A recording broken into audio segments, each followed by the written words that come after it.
Bom, então a gente falou sobre a composição então a gente falou sobre o conceito de carne e a classificação da carne, a principal classificação. Agora a gente vai falar sobre a composição da carne, tá? Então vamos ter um assunto aí bastante detalhado para trabalhar nos próximos vídeos, né? Ao decorrer desse tempo. Quando a gente fala de composição da carne, é algo muito difícil de se estabelecer. Isso porque vão ter muitos fatores, muitas variáveis que vão gerar diferenças na composição da carne inclusive às vezes de um mesmo animal, tá? Então, por conta disso, é muito difícil estabelecer uma composição química correta e exata da carne. Então, dentre os fatores que vão implicar nessas alterações e nessas diferenças na composição da carne, a gente tem aqui alguns que têm mais influência, como, por exemplo, a raça. Então, uma mesma espécie animal, por exemplo, o suíno, ele pode ter uma raça que tenha mais água, uma raça que tenha mais proteína, uma raça que tenha mais gordura, né? Então, a raça do animal vai influenciar muito. A gente vê isso, acho que na carne bovina é mais comum, né? Porque dependendo da raça do animal, a gente tem aquela carne com gordura entremeada, né? Que é o cupim com gordura entremeada. A gente tem carnes que são mais magras. Então, a raça do animal, ela vai interferir também na composição química, mesmo que seja um animal da mesma espécie. Tem um outro fator que também interfere, que é o sexo, né? Então, se for macho ou fêmea, vai ter uma diferença aí no teor de proteína, no teor de lipídios, principalmente proteínas e lipídios. Geralmente, as fêmeas costumam ter mais lipídios, por possuírem mais teor de gordura do que os machos, e os machos costumam ter mais teor de proteínas. Isso acontece devido a questões hormonais que tem em relação a cada espécie. Então, a vaca, ela tem uma produção hormonal diferente da produção hormonal do bovino, né? E essas diferenças vão implicar também na composição química depois que esse animal for abatido e virar carne. E também vai ter interferência se o animal foi castrado ou não, porque a castração vai interferir na produção de hormônio daquele animal. Então, isso também vai interferir na composição química da carne. A idade do animal também é algo que interfere bastante, né? Então, quando o animal é mais novo, ele tem menos proteína e mais água, e aí ele vai adquirindo proteína, que é a massa muscular, ao longo do tempo, e também gordura. E ao longo do tempo, quando ele vai ficando mais velho, isso também vai mudando, assim como acontece com as pessoas também. A gente tende a perder massa muscular e ter mais deposição de lipídio. Isso acontece com humanos e acontece com os animais também, né, que é consequência da idade. Então, vai interferir, consequentemente, na composição da carne. Então, um suíno com 1 ano vai ter uma composição diferente do que um suíno com 2 anos e vai ter uma composição diferente de um suíno de 6 meses. Então, vai diferenciar de acordo com a idade do animal também. Outros 2 fatores que vão influenciar, e já esses fatores eles não têm tanta relação com questões intrínsecas do animal. Quando eu digo questões intrínsecas, é porque a idade, o sexo, a raça do animal são coisas mais pertencentes ao animal. Então, não é muito algo que a gente tenha tanto poder de controle. Não que a gente não tenha, mas são fatores que são inerentes ao animal, né? Então, ele é daquela raça, ou ele é daquele sexo, ou ele está naquela idade. Agora, tem outros fatores que eles vão depender diretamente de situações que o manejador, o produtor, pode controlar e que vai ter uma influência direta na composição química da carne, independente de questões de idade, sexo e raça. Esses fatores vão ter influências significativas, que são as condições de manejo a qual o animal foi submetido ainda em vida, e também a nutrição, que são os alimentos aos quais esses animais receberam também ao longo da vida. A gente já tem até uma frase famosa que diz que, um ditado, né, popular, que a gente é aquilo que a gente come, não é verdade? Então, assim também é os animais. Então, a dieta que esses animais receberam ao longo da vida, o que tinha na ração, a composição dessa ração, se comeu ração, se comeu capim, se ciscou qualquer coisa, se comeu milho, se comeu soja, tudo isso vai interferir na composição da carne. Porque esses nutrientes, quando são absorvidos pelo corpo do animal, eles vão ter lá toda a sua biotransformação e seu metabolismo, gerando em produtos secundários no metabolismo do animal, que vai, consequentemente, depois virar carne. Então, essa nutrição, ela também vai interferir, tá? E as condições de manejo tem a ver com a forma como o animal é tratado enquanto em vida, né? Quando ele está lá na fazenda, desde que ele nasceu, toda a forma como ele foi manejado, né? Até o momento em que é levado para o abatedouro, onde ele realmente vai ser abatido, né? Para ser processado. Então, todo o tempo de vida do animal tem uma influência muito grande na composição química, porque se ele é bem tratado, ele tem suas funções normais.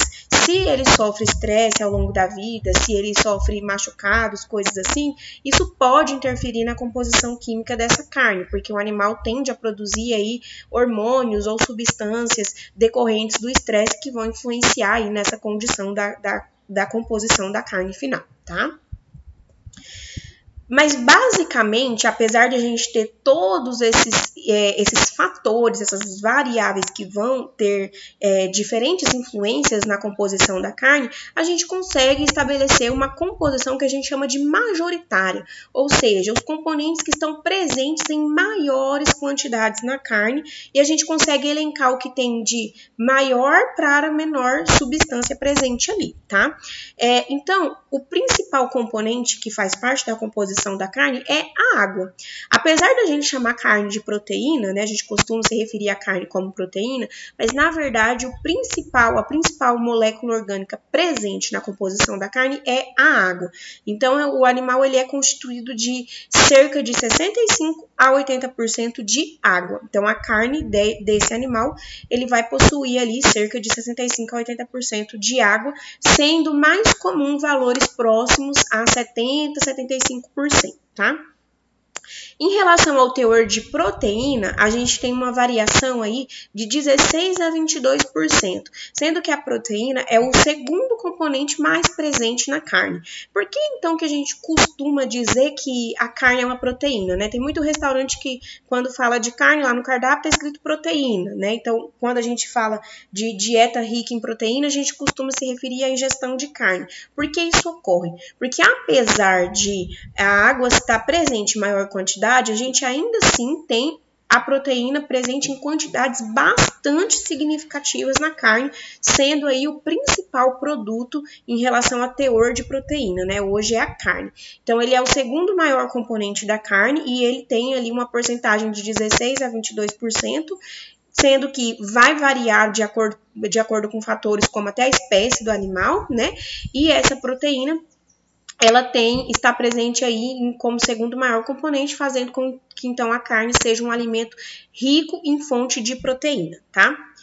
Em terceiro lugar, o terceiro maior componente da carne são os lipídios. Os lipídios também são a mesma coisa que gordura, tá? Então, os lipídios, eles têm uma variação bastante grande quando a gente fala de composição de carne. Por quê? O lipídio ele pode ser o componente que mais vai variar com todos essas situações que a gente está falando aqui. Então, a dieta do animal vai influenciar, a idade do animal vai influenciar, o sexo, como a gente acabou de falar, também vai influenciar, a raça vai influenciar. Então, o lipídio ele sofre mais influência daqueles fatores do que as outras moléculas que fazem parte da composição química da carne. Então, por isso que a gente tem uma variação bastante grande, como vocês verem aqui no exemplo, de 3 a 13% de variação de gordura, tá? Em relação às cinzas, para quem não sabe, cinzas é a mesma coisa que minerais, tá? A carne, ela tem cerca de 1% de sais minerais, principalmente o ferro, o magnésio e o cobalto. E aí, a carne ela é um alimento pobre em carboidrato, né? Então, ela tem menos de 1%, muitas vezes, de carboidratos e também não tem muita vitamina, chega de 1% de vitamina. Alguns cortes, dependendo da parte do animal, pode ter mais vitamina, como, por exemplo, o fígado. Mas, de maneira geral, na verdade o fígado é até um órgão, né? Mas é uma parte que pode ter mais vitamina. Mas quando a gente fala de carne mesmo, da massa muscular, tecido muscular esquelético, ela é mais pobre em vitamina e pobre também em carboidratos. A gente vai entender mais pra frente por que a percentual de carboidrato é tão baixo na carne, tá? Existe um motivo biológico para isso. Bom, aqui nessa tabela, eu trouxe algumas referências, né, de percentuais de composição química da carne aproximada de diferentes animais, né, de suíno, bovino e frango, e também de cortes diferentes de cada um desses animais. Então, falando de suínos, a gente tem aqui os cortes paleta, lombinho, chuleta, que é a bisteca, presunto e toucinho. Então, perceba como a água vai ser diferente em cada um desses cortes. Então, a gente tem percentuais parecidos na paleta, no lombinho e no presunto. E a gente tem percentuais menores na chuleta, que é a bisteca, e no toucinho, que tem só 40% de água, que é pouco, comparando com os outros cortes, porque o toucinho ele é a gordura, né, do suíno, então por isso que ele tem menos água. Em relação ao teor de proteína, também tem bastante variação, até um pouco mais que a água. Então, a gente tem 19% na paleta, 20% no lombinho, 15% na chuleta, 20% no presunto e só 11% no toucinho. De novo, porque tem pouca massa muscular no toucinho. O principal componente dele é a gordura e isso fica muito claro quando a gente avalia aqui no quadro a parte da tabela que fala sobre gordura, né? Essa coluna aqui. Então, percebam que o toucinho ele tem 48% de gordura, né? Basicamente, ele é metade água, metade gordura. Isso porque ele literalmente é composto majoritariamente por tecido adiposo. E os cortes, eles têm bastante variação. Então, a bisteca tá com 30%, porque aqui tem até um asterisco, porque diz que foi considerado tecido adiposo adjacente, que é aquela gordurinha subcutânea que vem junto com a bisteca, geralmente. O presunto, 3%, o lombinho, 2% e paleta, 4%.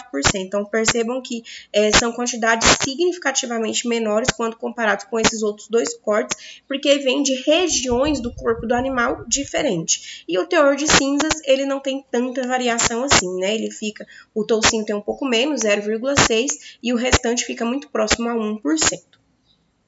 E quando a gente avalia o bovino e o frango, a gente percebe até uma certa uniformidade nessas quantidades de água e de proteína. Então, fica na casa entre 73% a 75%, proteína também fica próximo dos 20%, e percebam que há uma diferença aqui em relação à gordura, né? Então, a coxa e o lombo tem uma diferença até grande, 0,7% para a coxa e 2,2% para o lombo.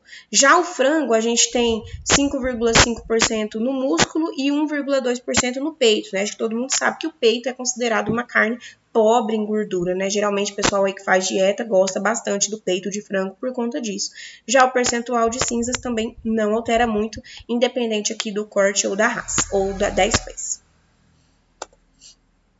E aqui é mais um quadro mostrando também exemplos de composição química das carnes, que a ideia mesmo é só apresentar para vocês estudos que já foram feitos, né, dados literários que a gente já tem, que mostram aí essa composição para que vocês vejam que basicamente segue aquela estrutura daquele slide inicial que a gente falou, né, majoritariamente a água, perto dos 80%, a proteína perto dos 20%, a gordura tendo uma oscilação muito maior, né, então aqui a gente pegar o frango, o peito tem 0,9% e a coxa 3%, então uma variação bastante grande de acordo com o corte, e já os minerais que não tem tanta diferença assim.